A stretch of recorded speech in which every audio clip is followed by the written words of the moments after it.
There's a very few amount of people in the world who don't struggle with fear or confidence or whatever they're struggling with. And I think it's just a lot of, in climbing especially, it's just not talked about a lot.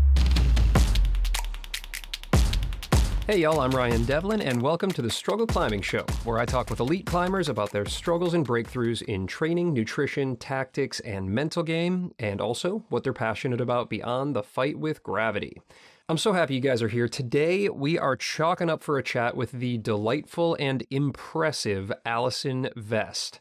Allison has been a force on plastic, rock, and social media for years now. She was the Canadian National Boulder Champion in 2018 and 2020, and the lead champion in 2019. Recently, she's stepped back from the comp circuit to focus on bouldering outdoors, where she has topped out some serious rigs, including V13's Masterpiece and Blackout at Joe's, the first female ascent of V13 the Terminator in Squamish, and the FFA of V14, Show Your Scars. Holy smokes, she's really strong and really good, you guys.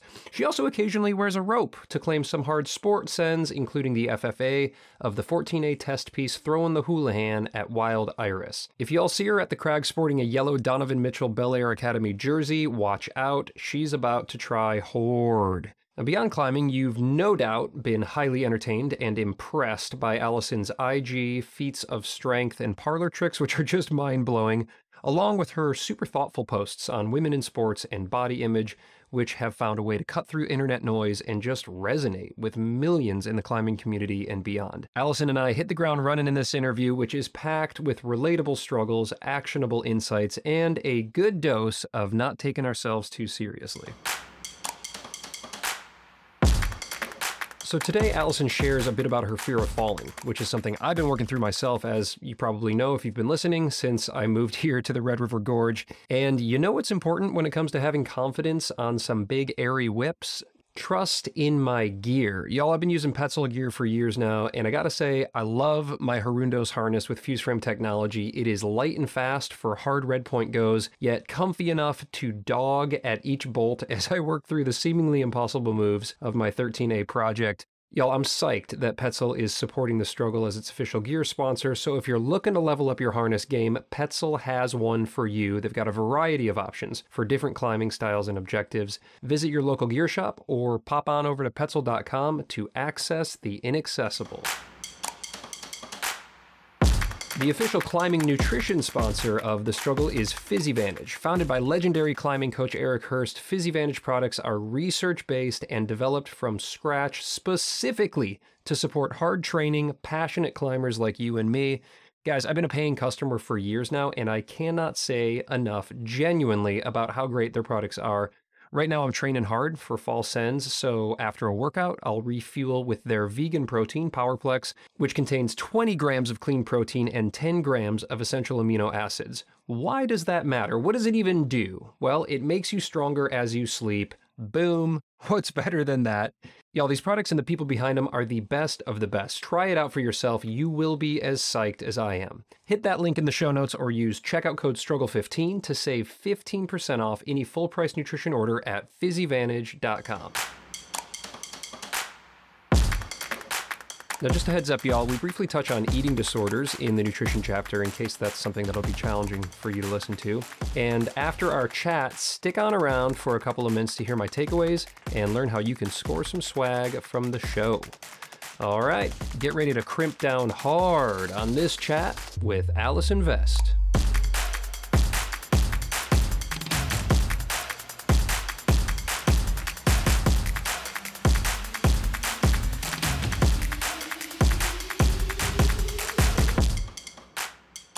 All right, Allison, welcome to the Struggle Climbing Show. How are you? I'm doing fantastically, thank you. Good. I'm excited to chat with you. We've kind of been chatting, but we haven't been talking. It's true. That's a good distinction. Yeah, I think like we're now of the era where people can make that distinction. Yeah. And then there will be a new distinction at some point in time where it's like we haven't been hologramming or just like hollowing. I was just talking to somebody the other day and asking what do you think the next thing that our kids are going to be like, oh, you didn't have your cell phone implanted into your head? Like, you had to carry that around? Like, that's crazy. Like, what's going to be the next? What will it be? I don't know. It's hard to know. I don't know. I think there's going to be like some sort of nuclear winter before any of that happens. Yeah, we're not going to make it or I that hope. far. Yeah, exactly. We're on a fast decline. But until then, we have rock climbing and podcasting, and those two things are coming together in a nuclear fission of fantasticness today with you on the Struggle Climbing Show. Or should we just talk about Are You the One for 45 minutes? I mean, I would. I'm a big fan, so I'm trying to like be cool about it, but I'm really happy. I really, somebody, it must have been you or Alex or Honnold or something, posted a screenshot of your like first I think it was the first one you ever did, was or whatever. And I was like, man, he looks so familiar. And Kyra and I was living with Kyra, and we were just looking at this screen, being like, where have we seen this guy? And then I was like, oh my God, that's the host of Are You the One? And then we held this, whatever. And then I told AJ that when we were climbing somewhere, and I was like, oh, you know that new struggle podcast? And she was like, oh yeah, I just did that one. And I was like, that's the host of Are You the One? And she was like, oh, I thought he looked so familiar. No way. So really, you're interviewing all of us, but all of us are bigger fans of you. It's so ridiculous because I really feel like it's more of a condemnation of, like the quality of television viewing that rock climbers are partaking in more than anything else. But look, I appreciate you watching the show.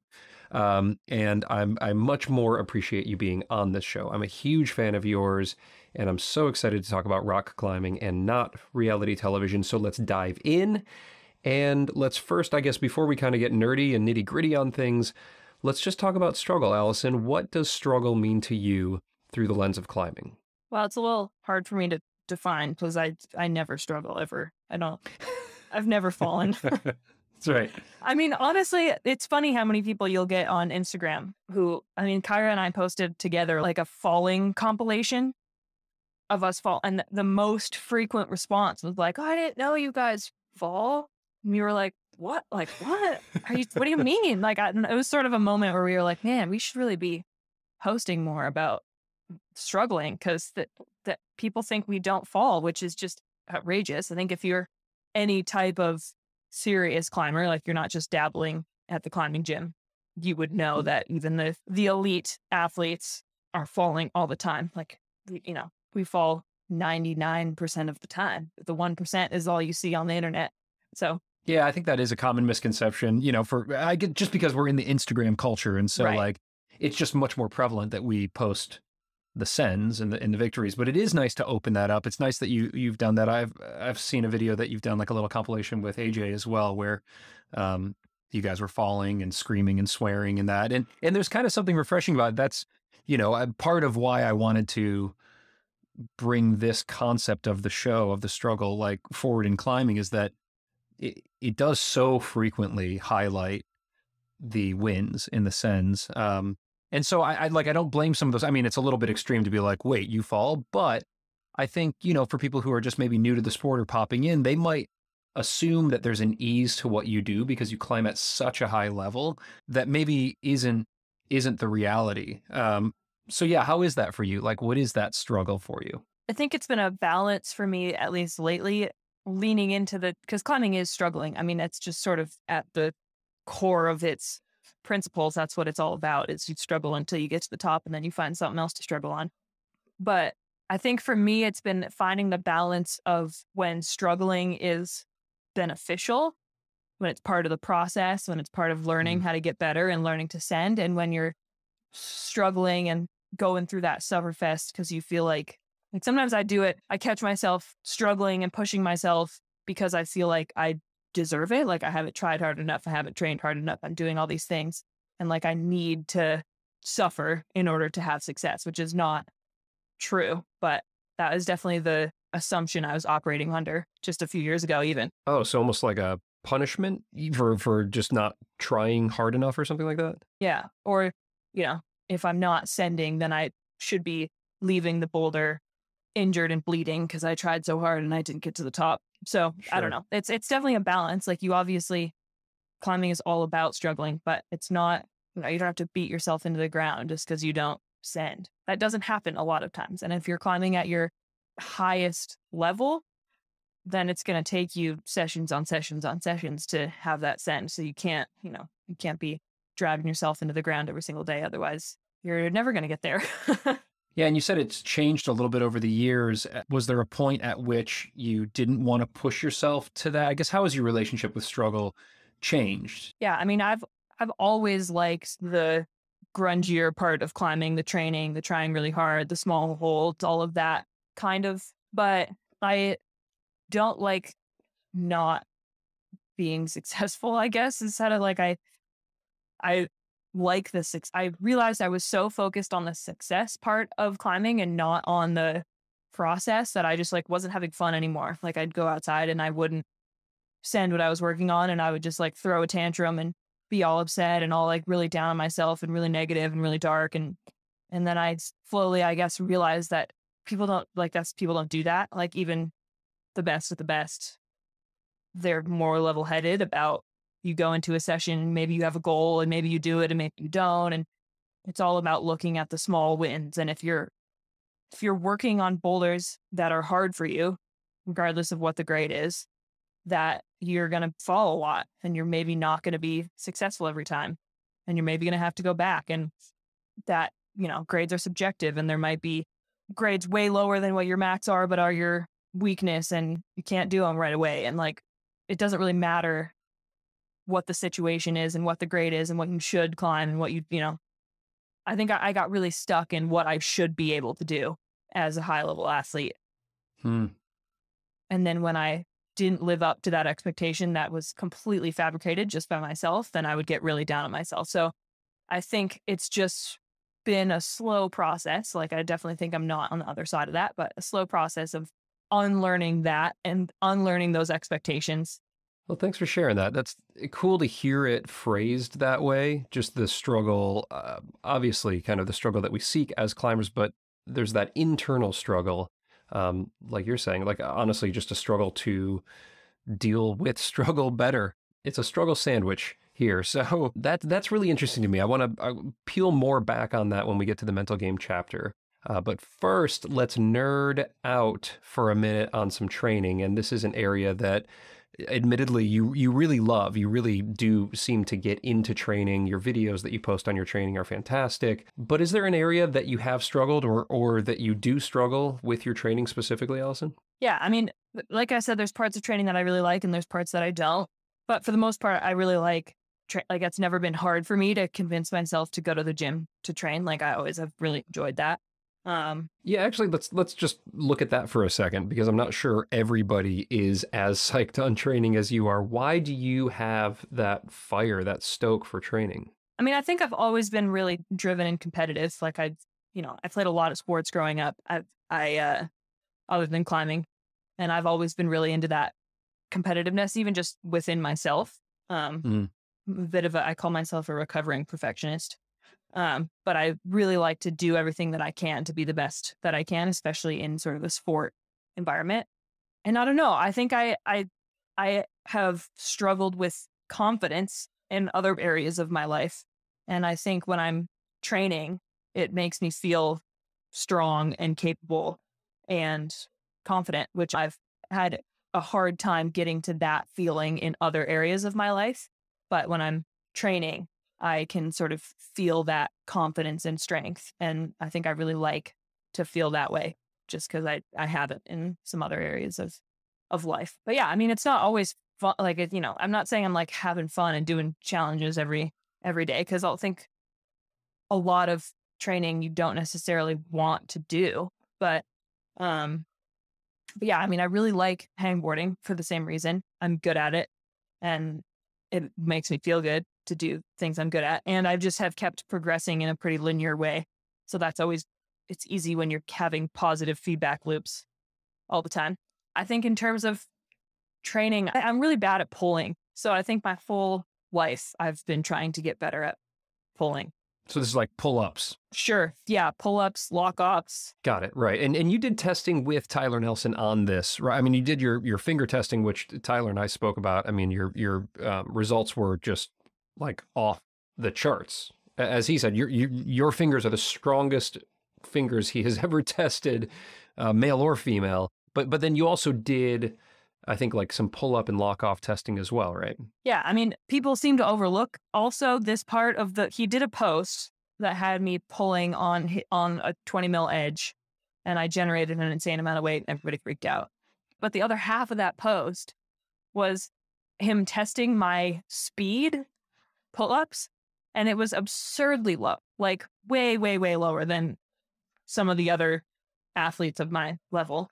And so I was asking him about how to fix that, and I had been campusing a bunch, and he told me I was too weak to campus, like I couldn't generate enough power to do that drill properly. So I was like, I would start on the first rung and go up as high as I could, and then if I was going to pull through to the next one, I would like wiggle up to the top arm and then hold that lock off for as long as I could, and then move my arm as fast as possible. So it's not like a coordinated pulling motion like right. like you'd see, Kyra or whoever do on her campus videos.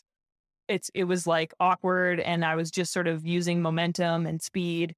He was like, yeah, this isn't helping for your power at all. So he had me start doing dead points instead of campusing, so I would have a foot on, which helped a lot. Those have been getting a lot better. But I don't know. Yeah, it's interesting. It's interesting that I mean, obviously nobody's going to be like commenting about how bad my pulling is. So that like wasn't maybe the point of the post, but that part, that like half of that post gets very lost of like I can't hold a lock off really at all. Like I think my record for a 90-degree lock off is like 2 seconds without any weight. And do you find that limiting in your climbing, or how do you adapt for that?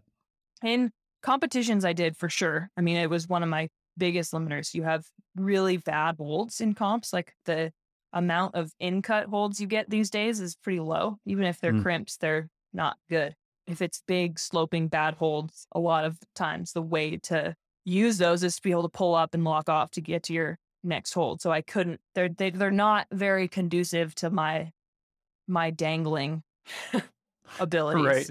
Right. So definitely when I was doing, it wouldn't always be the only thing that was, or it was never the only thing that was holding me back, but it wasn't always the biggest limiter.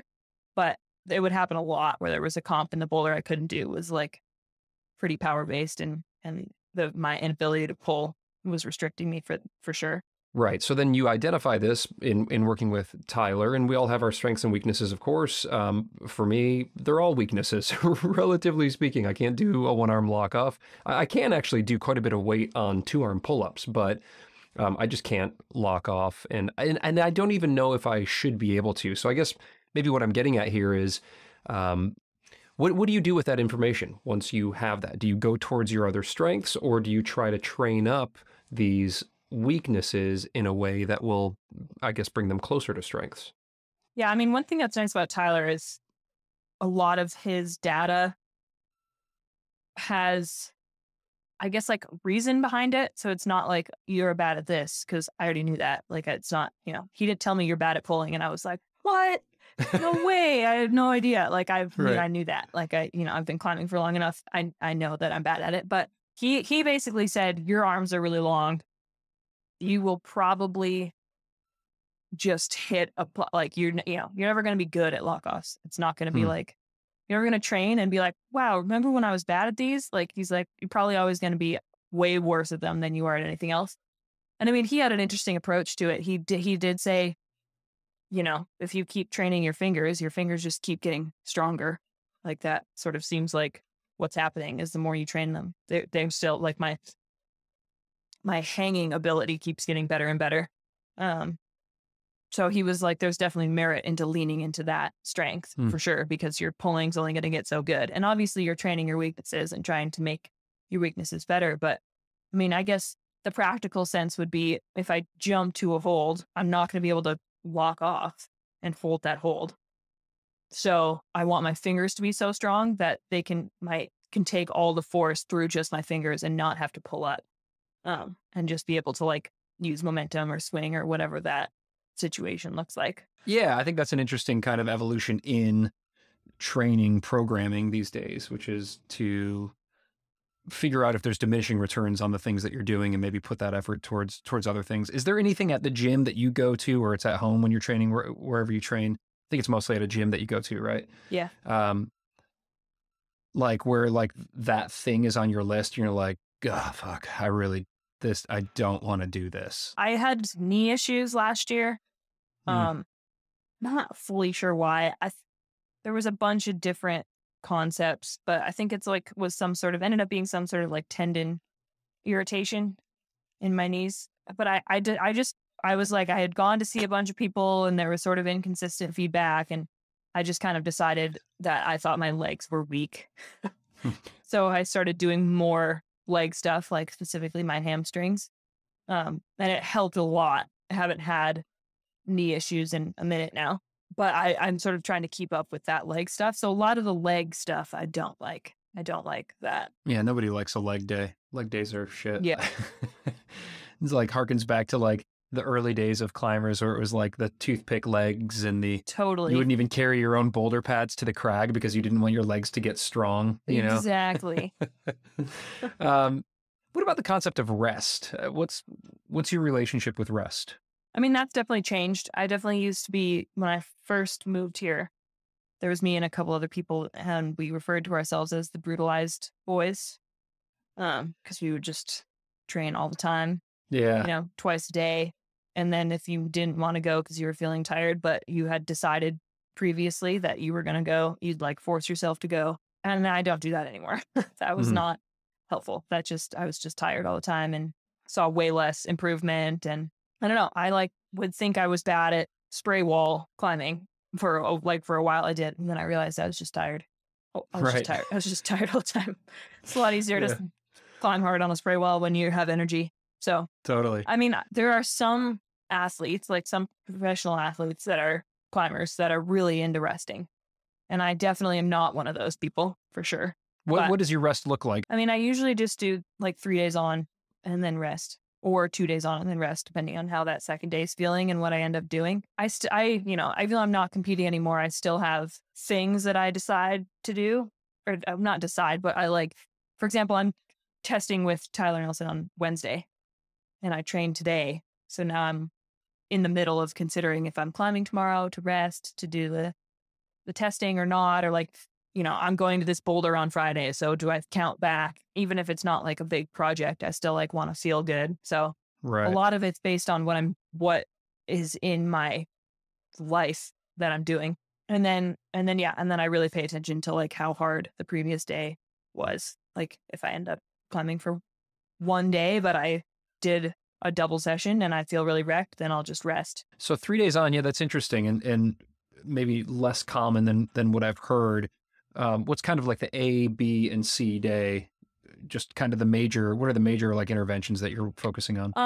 I've been playing with it a little bit just because for the most part of my life, I've hangboarded my first day on because it's when you're fresh and when you're feeling good. But I've started to realize that I don't need to do that just because it's one of my I don't need to be fresh and hangboard.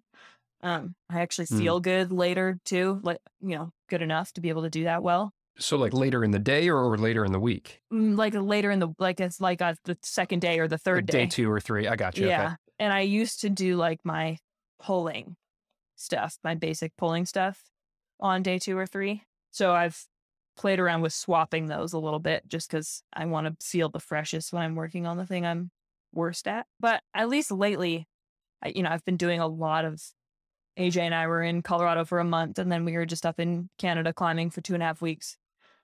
So before that and right now, a lot of my training is climbing, on the spray wall mostly. And then if I do any supplemental training, it's either pull-ups and lock-offs or my leg stuff that I don't like, or hangboarding. And on the spray wall, can I just get a little peek inside of that? Are you trying to simulate moves on an objective that you've got coming up, or do you have a certain sequence or number of moves that you like to do to emulate what you're working on? I've never tried that. I've never gotten into the simulating boulders or routes or anything, or even tailoring. I mean, if I was doing, I haven't really projected sport climbing that much, but if I was doing a route that had a specific number of moves, I would probably make my circuits that length or just a little bit longer. For me, I think you can train a similar style of move to what you're doing. If it's a big, powerful jump with a certain hand or whatever, I definitely have thought about that, but I mean, people might have different opinions, but I don't think the simulator a lot of times is close enough to the actual folder. And especially most of my projects are relatively close and I get relatively obsessed. So I would rather just train doing random generic folders that are going to help me feel strong and good, and then go to the actual folder and do those moves.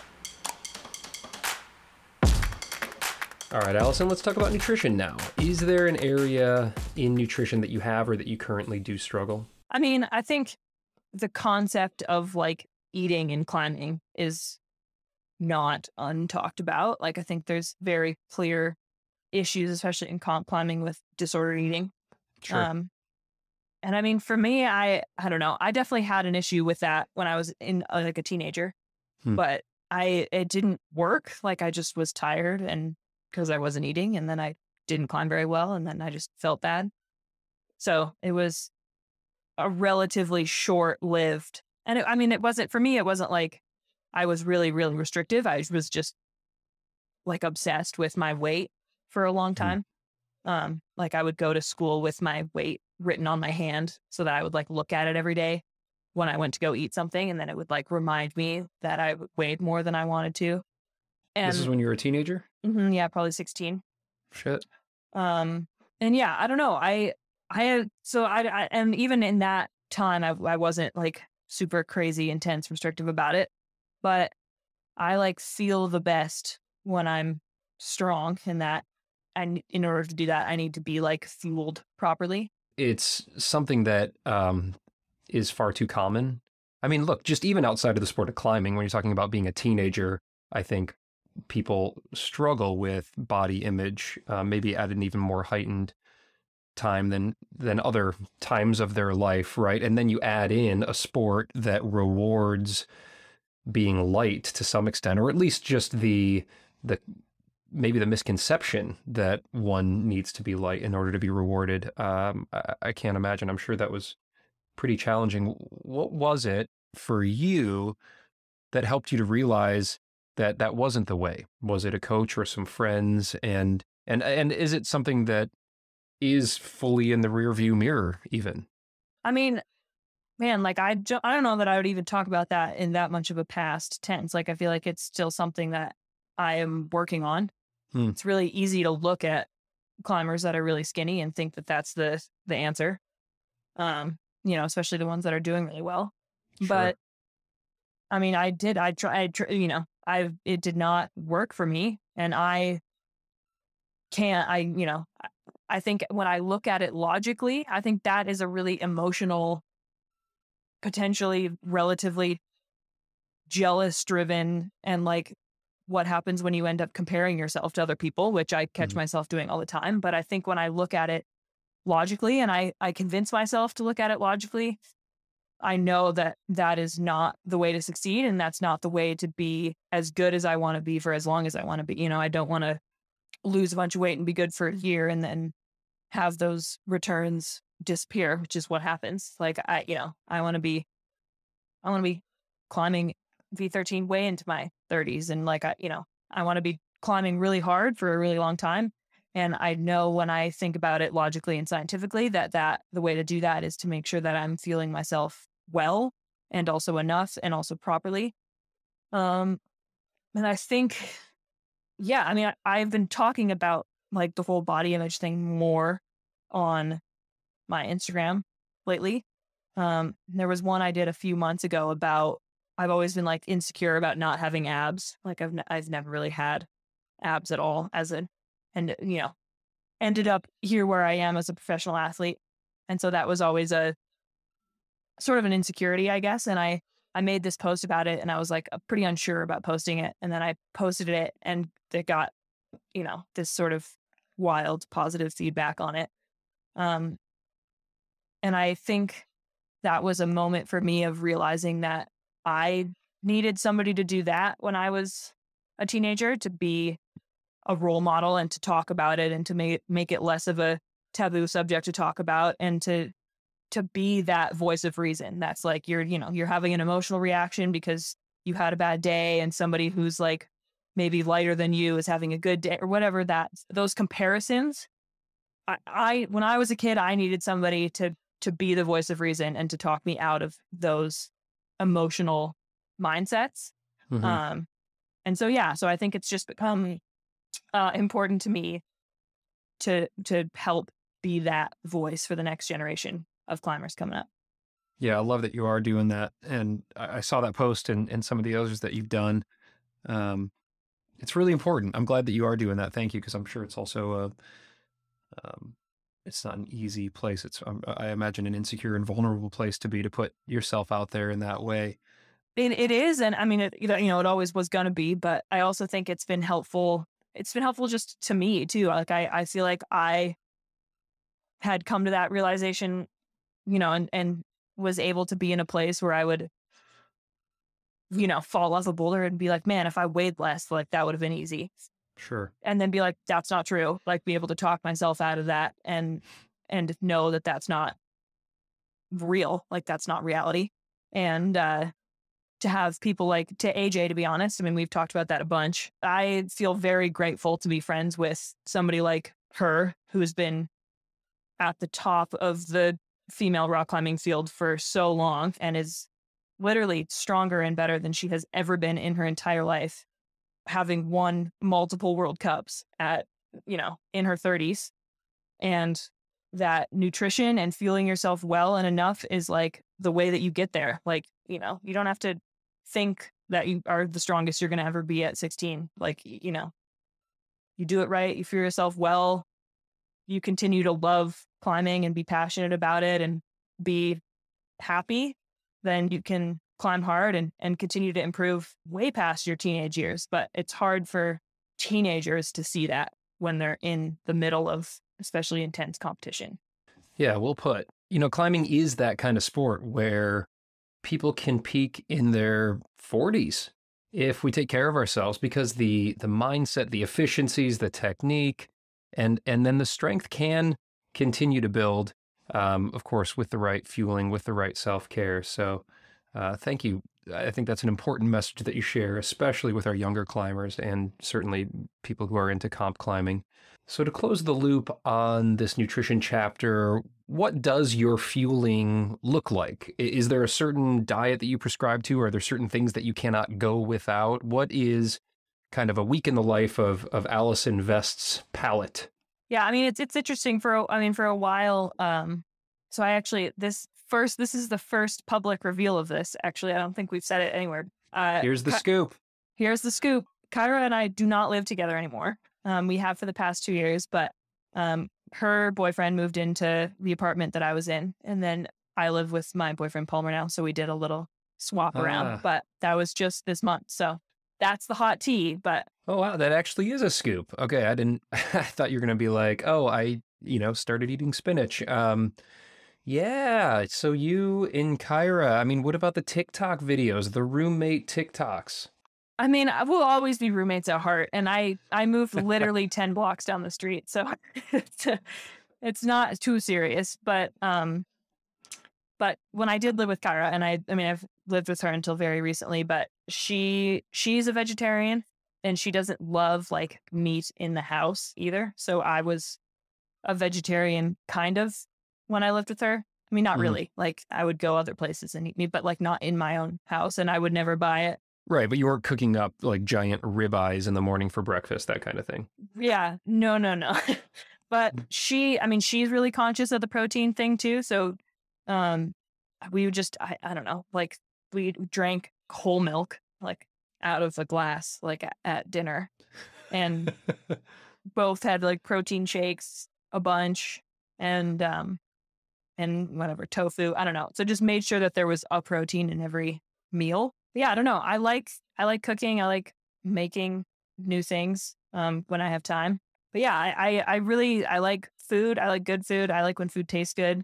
And other than trying to make sure I'm eating healthy and eating enough protein, I don't really focus on it too much. Yeah, great. And it's working. So good for you. I appreciate you sharing all that. You also shared a scoop with me. Now, I have to ask you, you have to contain yourself. You cannot share this publicly until this episode comes out because, I interviewed Tommy recently, and it was the day after he ruptured his Achilles. And he was like, oh, man, you're the first person I'm telling this to, Ryan. I just re-ruptured my Achilles. And I was like, holy shit, this is big news for the pod. can you hold on to it, Tommy, for 4 months while I get into my post-production schedule? And no, he was not willing to keep it a secret for 4 months so that I could be the one to announce it. So now it's all on you, Allison. If the struggle is going to get this scoop that you and Kyra are no longer roommates, I need you to keep it under wraps until I publish this. Can you do it? I'll just take some photos with the cats, go over to her house and like, totally happy to be home. Yes. Keep this lie going. Let's shift gears. Let's talk about tactics and technique, kind of however you want to slice it. Maybe we can kind of look at this through the lens of Show Your Scars, if that sounds all right. It was like a V4 or 5, I think. Really kind of a challenging boulder for me and you. And so tactically speaking, I recall it's a V14, everybody. It's a V14. Forget it. I recall, I think reading, it was like only a few weeks that you focused on that, right? This was not like the multi-month, let alone multi-year project. And so I'm interested, like kind of through a tactical lens, how you look at what you consider to be like a limit project. Yeah, I mean, tactically, yes and no. I mean, I guess, so it was a month. I think it was like 10 sessions in a month that I did that boulder. Plus I had already been up there once, like the previous fall. And I think that's like what encouraged me to go back up there is I was up there in the fall. When somebody else was trying it, and I got like, there's one really, really big move in that boulder that was like almost my max span. It's like going up really high with that right hand, like you're crimped off on something heinous, it looks like, and then like it's a huge. Yeah. And I got pushed into that position. And so I knew it was like physically possible for me to do it. And then I just got really obsessed with it. And the month that I was trying it, it was a lot of, I mean, there were some days when it was like too cold or snowing or something, but for the most part, I would like go up and try the boulder. And then the next day I would train, I would go to the gym and do some lock offs or maybe a little bit of climbing, but mostly like lock offs and hangboarding. And then I would rest, and then I would go back up the next day and try it again with some wiggle room in between. I would maybe rest a couple days or whatever until I felt good. But you weren't getting on any other boulders outside at this time. You weren't topping out easier things or whatever. It was just singularly focused on Show Your Scars. Yeah, and that boulder is very alone. Like it's not like a zone with a bunch of boulders. There's just two, and the other one is also V13. So it's not like there's like a ton of easy boulders around. It's gonna go run some laps on this V13 just to kind of relax a little bit. Yeah. Right. And it was January, so there's not, I mean, you could climb in like Little Cottonwood, but you can't really top out because it's like snowy and stuff. But so mostly it was just a good opportunity when there was nothing else in that great of season. I tried to go up there twice in a row once, and that was the last time I did that.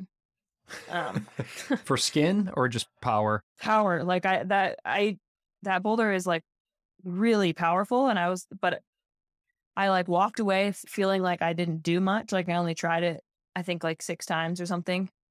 Like I only pulled on literally 6 times, and I was like, I'll go back tomorrow. And then I went back the next day and could barely pull off the ground. So yeah, that's interesting. So what did you learn from that experience there? Tactically, that was an interesting one. I think it was easy for me to go back in such a short amount of time like that because it was a really obvious and linear progression. Like I held all the positions on the boulder, and then I did all the moves, and then I did the top out, and then I did a link from the middle to the top, and then I started trying it from the bottom and fell higher and higher every day until I did it. So it was like, it wasn't like banging my head against the wall in the sense that it can be in a lot of other projects where there's like one stop or move, or you can't do this one move, and once you do it, you do the whole boulder. So that was nice for me that it was the progress was so obvious. It was like really motivating to go back. And I spent a lot of days up there alone, actually. I would run into people up there, but 90% of my sessions were alone. What was that like? I really like climbing alone. It allows me to like just, throw a temper tantrum for a second and nobody's around to, I like feel bad sometimes if I do that when I'm at a boulder, because like everybody's just trying to have a good time and I'm like yelling and crying and mad.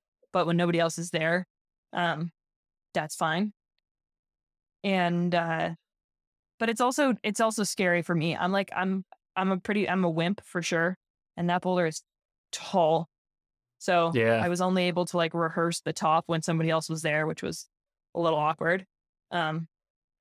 So yeah, I mean, I would go up there without the intention of sending, because like I hadn't done the top and the top was scary and I didn't want to do it without a spotter. So right.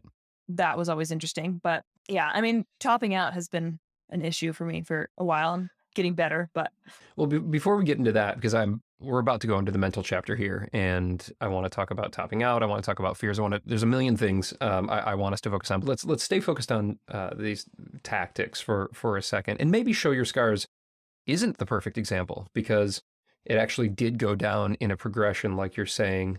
It just so happened to be the hardest boulder you've ever climbed, and you did it in 10 sessions, and you did it in a nice, like, progressive way. So let me just open it up wide. Are there areas, or what is an area, tactically speaking, where you struggle? Not that good at resting between attempts. Like I tend to like rapid fire and then an hour in be like, oh, I'm so tired. I gotta go home. Right. How do you address that? I think it's just been learning, just like doing it a lot. My capacity to try multiple times is higher than other people. Like when I climb with my boyfriend Palmer, he's like classically will like try something and then rest for like 30 minutes and then try it again and then rest for like 30. And I don't do that. I get too cold. I feel like I have to warm up again. Like my tendency is definitely to try a lot more than that. Well, but do you think that's holding you back, or is that just how you climb? Is that just your style? I think tactically, like you have to be honest with yourself about what is working, but I don't think you have to necessarily shy away from whatever your baseline is. Like I don't want to get to the point where I'm doing that, where I'm like doing massive long rests. That's just not, I don't think how my brain works. Right. But I do need to like understand better when I'm tired and maybe how to take bigger chunks of rest or, but yeah, that whole tactics of resting is definitely the thing I'm still working on the most, is figuring out how to rest and how much to rest and that kind of thing.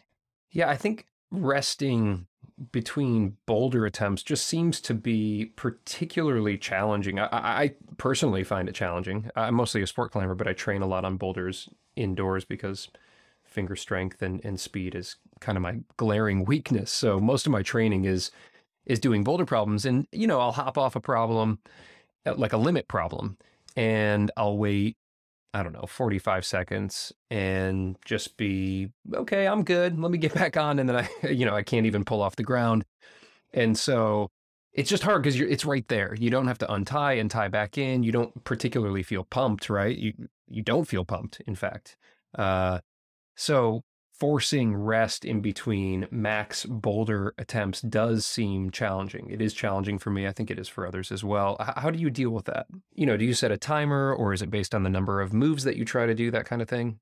I guess it kind of is. Like it's not like a certain amount of moves, but it's like if I'm trying to go for ascend and I fall off on the second move, I maybe will just sit back down and chalk up again and rest for a couple minutes and then go again. Like if you fell really low. But if I fall in the crux that's higher up or whatever, if I fall actually trying and giving a good effort, the timer thing is huge. I do that a lot for sure. Or, look at what time it is. Like, oh, it's, 12:58. I'll climb again at 1:18, whatever that looks like. And then there's also been a few times where I've found like walking away is helpful. Like whether you're like going to look at a different boulder or like just, I don't know, you got to pee or something and you like just like leave the boulder and come back. So you're like taking your shoes all the way off, putting your other shoes all the way back on, and then going somewhere and coming back like that. That usually is a good reset for me. All right, we just dabbled in mindset a little bit there in the tactics chapter, talking about topping out, but also talking about even just the kind of the mental reset of walking away from a boulder, changing your shoes, coming back. I love all of this. Let's dive in. Where have you struggled, Allison, with your mental game? I mean, to all just the whole mind thing. Me too. Yeah, I mean, but in all honesty, that's definitely, I mean, I can't hold the lock off at all, but I think my mental game is still my biggest weakness for sure. Yeah, I don't know. I struggle with being confident, like feeling like I can do a boulder, and like negative self-talk. Yeah, and I have seen you post about this specifically. You actually wrote something here. I pulled this quote. You wrote, "I'm not good at separating outcomes from my self-worth." Yeah. I was never good at that. Yeah, and I think that quote was referencing when you were kind of actively looking to step away from comp climbing and get more focused on outdoor climbing. So since doing that, has that shift addressed those confidence issues, or what has been the impact of that move? I mean, it's been helpful for sure to step away from competing. Competing is like, I think, one of the most vulnerable things an athlete can do. You know, you prepare for, essentially, I've been competing since I was 9. So prepare for an event essentially your entire life. And if not like the past year, if it's nationals or a World Cup or something, you're sort of putting it all out there. And then for the outcome to be not what you wanted, it really, for me at least, would make me question, what I'm doing, like in the sport, or if I'm good enough, or if whatever, like it would really throw my worth into a spiral.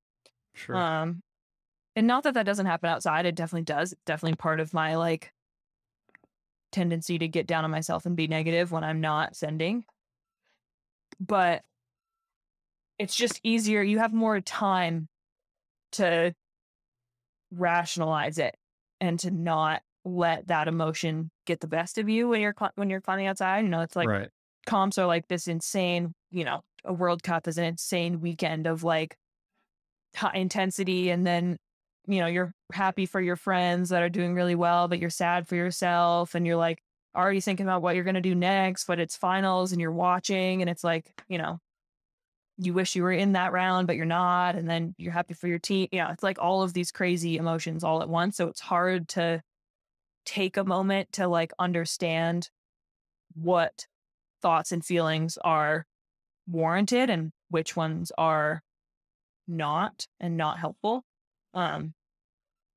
Whereas when you're climbing outside, it's a lot easier for you to process things more slowly as they're happening. Because you have time after comps to process things, obviously, but by the time you're like, you're in China and you've like flown home back to North America and you're like tired from traveling, it feels like you're so separate from what the actual event and what the actual situation was that it's harder to deal with those things in the moment. Whereas when I'm climbing outside, I have a much easier time doing that. Right. That said, it's definitely something I'm still working on, as well as like being confident. Like I just am not, so I struggle to top out. Like if the top out's at all hard, I'm like, oh, I'm going to fall there for sure. Which is like, you don't want to be. That's not, you don't want to be thinking that when you're topping out. But 15 feet up. So how do you address that specifically? Is it as simple as just practicing the top out before you really make send goes, or is it something that you work on at a deeper level? Yeah, it's been a process for sure. I was always really scared of sport climbing. I was scared of falling. I think part of it was scared of failure too, like not being as good as I wanted to be outside, but then waiting for so long that I ended up being like, 18 or something and hadn't really climbed outside. And I felt like I was just falling farther and farther behind. I think I just needed time to learn to love it on my own. And I also, my boyfriend Palmer is the coach of one of the youth teams here in Salt Lake City. And I went bouldering with him a couple times when he would be with like a bunch of team kids. And so he would be explaining to them like the tactics of topping out a boulder or like things that were very basic and they needed to know at 13, 14. But I would also be learning them at the same time. So I think it was helpful to have him be really patient with it and be able to like, he is very like rational and logical, and I tend to be more emotional. So I would, try the top of a boulder and get all mad and be like, it's too hard up there. I'm never going to do that. It's too scary. I don't want to do it. And he'd be like, okay, well, let's just like put a rope up, like put a rope on the top of the boulder, and then you can rappel down and try the moves. And if you still don't think you can do it, like you don't have to do it. So then I would like rappel down and try the moves, and then, try it again. And he'd be like, what do you think? And I'd go, I don't know. I don't think it's too hard. And he'd go, okay, well, you don't have to do it. And then I would come down and then he would go, well, you could just try it. And he's like, if you get up there, you can totally drop off. It's fully safe. So I'd be like, oh, okay, fine. So I'd go up and I'd try the boulder, and then I would get to the top out crux and then let go. Be like, I told you it was too hard. He's like, okay. And then just very slowly would work my way up to, be like, okay, we'll go up there and then sit at that hold for a second and then take a deep breath and grab the next hold. Then if you want to commit to it, you can, but if you don't, you can still back down. And then I would like do the move and then do the top of the boulder. So yeah, that happened a lot, where it was like him being really patient with me, being slightly aggressive and emotional about topping out boulders. Yeah, and how great to have that, though. I think that can be really valuable and relatable for all of us listening, regardless of what grade we're climbing. Like I'm a V4 boulderer, you're a V14 boulderer, but shitty, high, slabby top outs are terrifying. And we have a healthy fear of that, right? I mean, just evolutionary psychology, that's what's kept us alive for a million years, is having a healthy fear of being exposed up high, and having that support like you've had with Palmer and others of us can have is just incredibly helpful. It's really critical as we work through these, what can be paralyzing emotions. And I think we assume that elite climbers just don't have that. And so I appreciate you sharing that. What else, maybe practically speaking, can you share with regards to whether it's topping out or climbing above a bolt or anything like that? Yeah, I mean, it's hard. I think for a while, my only top out tactic was, because I'm so competitive, the only thing that would allow me to overcome that fear would be that I was sending. So I would never try the top out, because I could only do it if I was coming from the bottom. And it was like, if you don't do it, you're not going to send. Like that was the alternative, was you either do it or you're not doing it. Right. So I've stopped doing that for sure. I do the top out now. Like that has been helpful. It makes it less scary, which, I mean, that's obvious to a lot of people, but I, for a long time, really wouldn't do a top out until I was coming at it from the bottom. What about for sport climbing?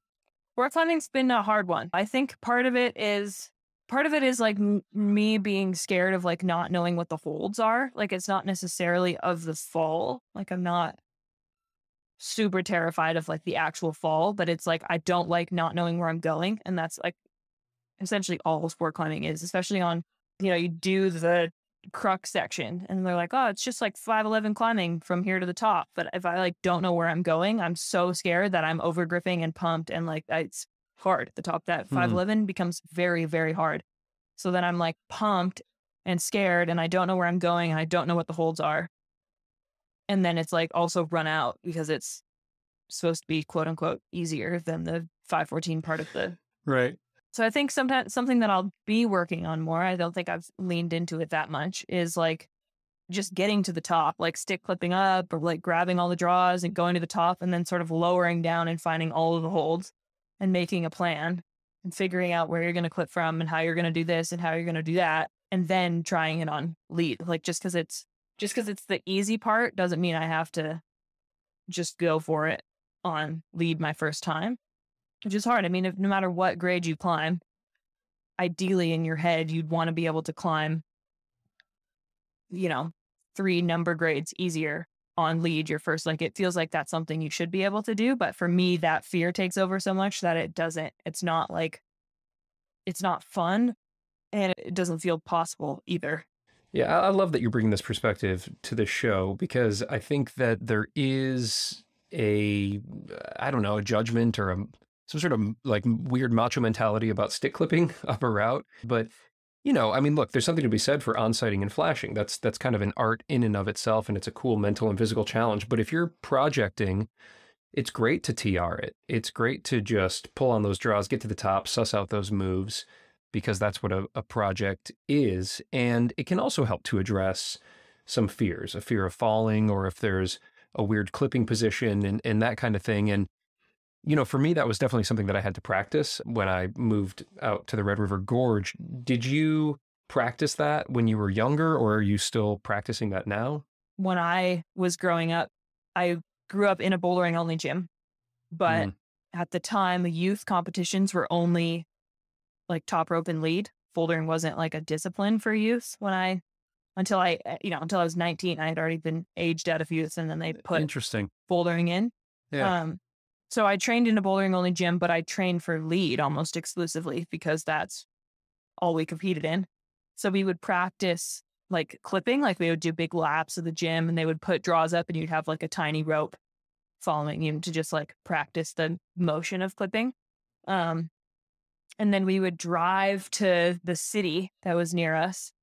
It's like an hour and a half. I don't know, like 3 or 4 times a year, maybe less, and practice falling. Like that was the only reason we were there. So it wasn't like practicing sport climbing. It was to practice falling, which is like, was sort of people still do it. It was sort of an accepted way to get kids comfortable falling, was going to a lead gym, and taking these massive whippers from the top of we'd be at the top of the wall, and the last draw that was clipped would be like, you'd have skipped 2 draws, and then you'd let go and take this huge fall.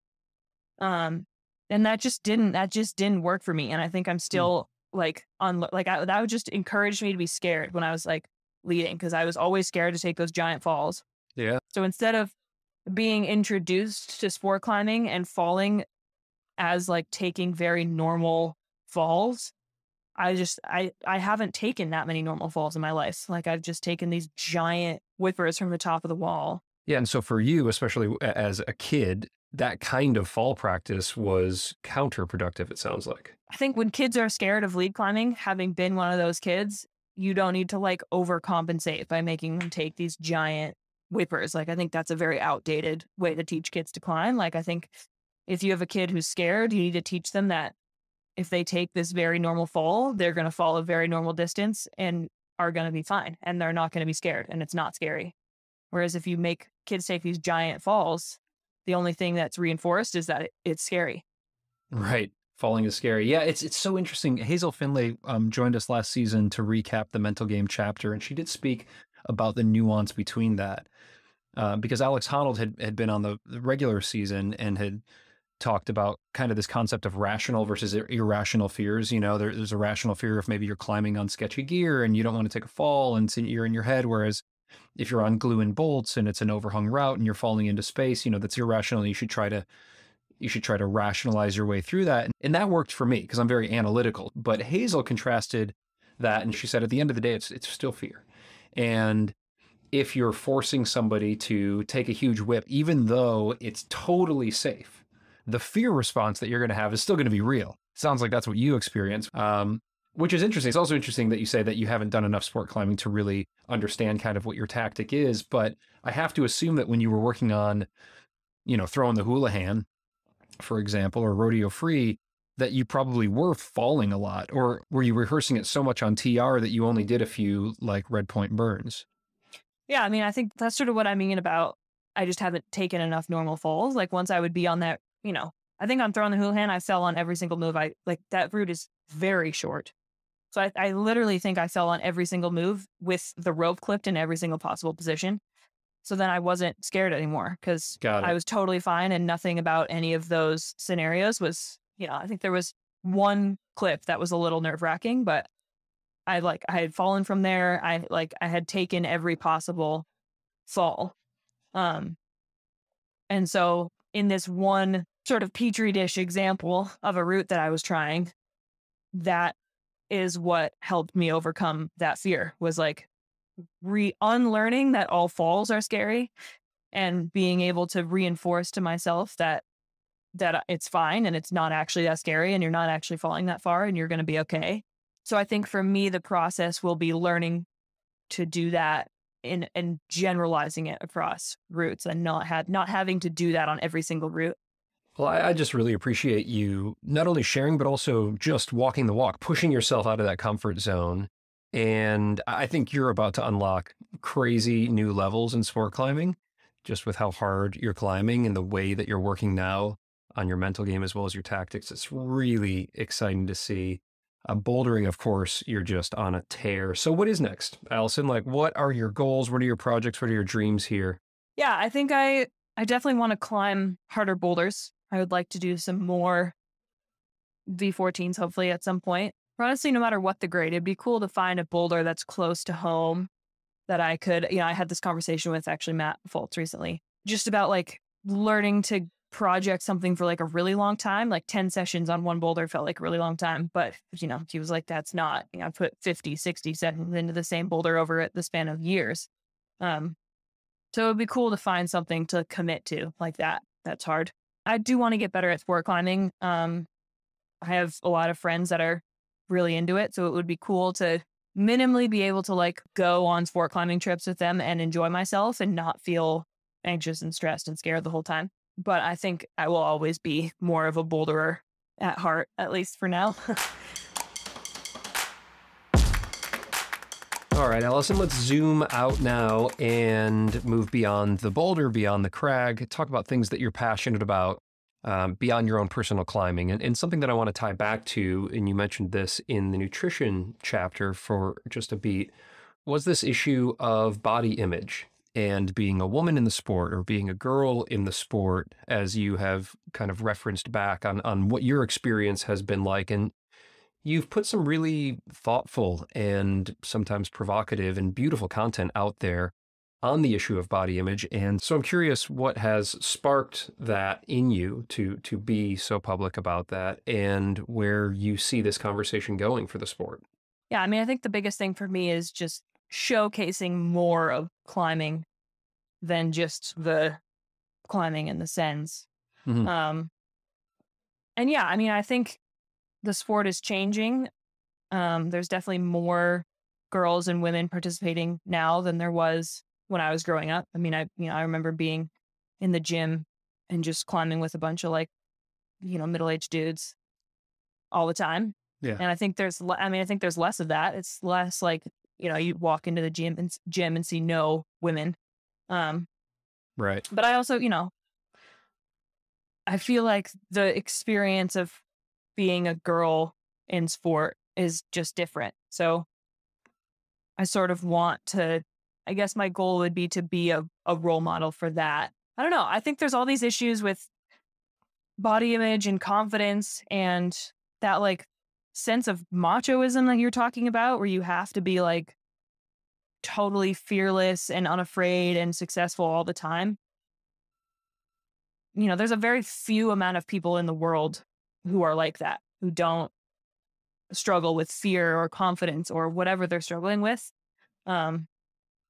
And I think it's just a lot of, in climbing especially, it's just not talked about a lot. So I think that is sort of what's important to me, is it's not my issue only. Like I want the sport to change and to be there, to be more resources and avenues for all athletes to help if they're struggling with eating disorders, or to understand the actual truth behind nutrition and fueling and things that, I don't know, get pushed under the rug when all you see when you open Instagram is just like people sending or winning World Cups or whatever the situation is.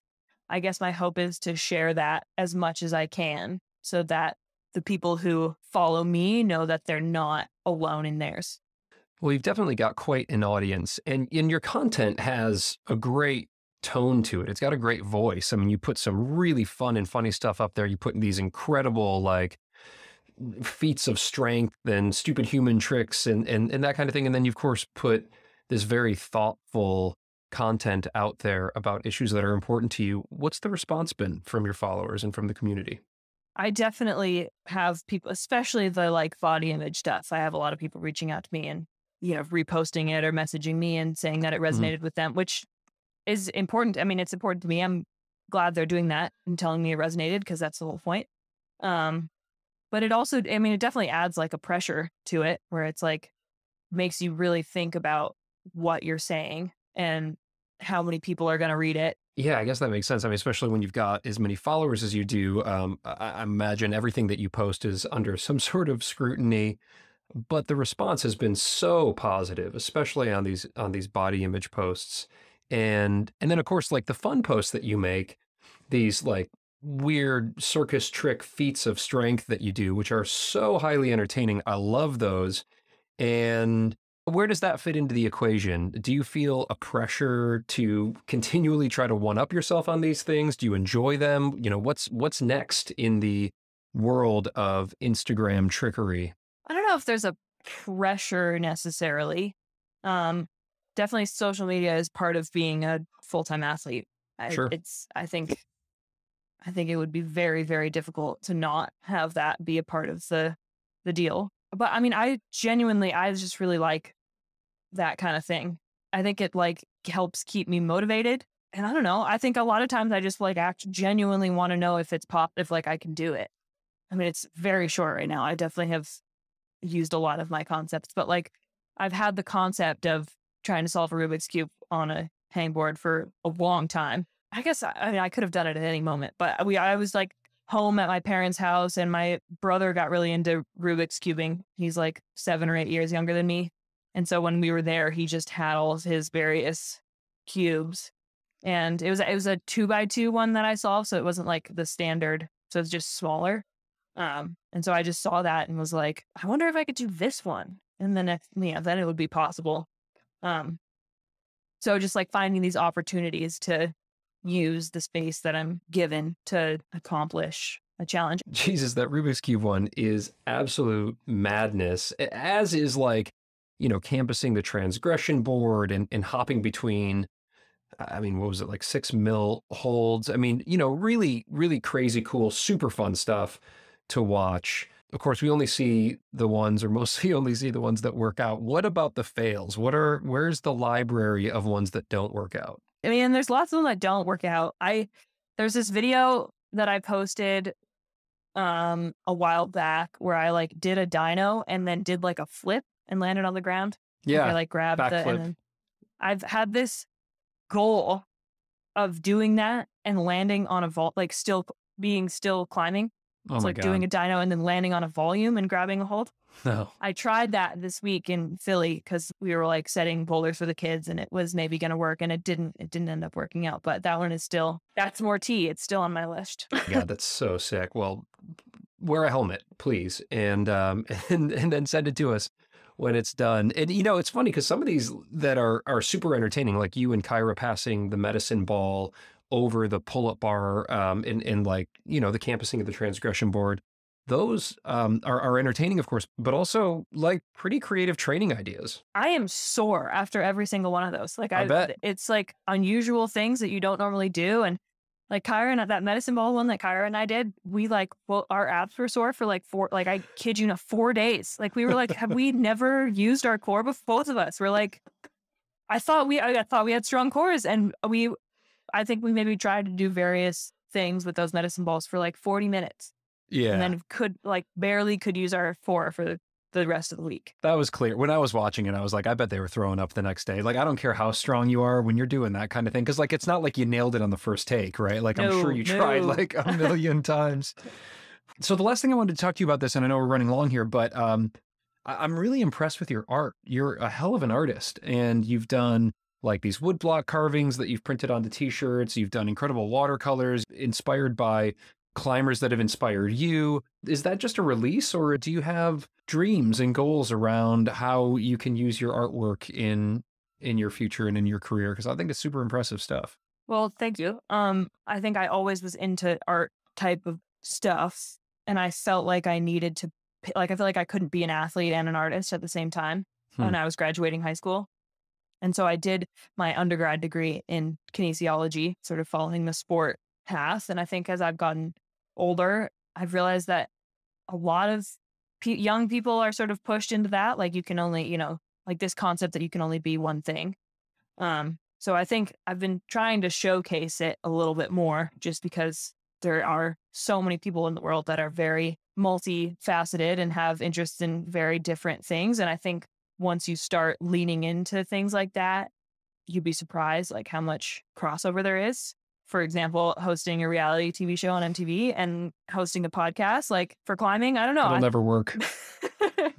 And yeah, people just have all these different skill sets that I think they can. Anyway, so that's been why I've been trying to share it more. As I've been, have this opportunity, which I'm very grateful for, to be climbing full time, I've been leaning into art more on rest days and doing things like that. And I think the more I've done it, the more I wish I had done something like that with my education, like graphic design or whatever, something a little bit more artsy.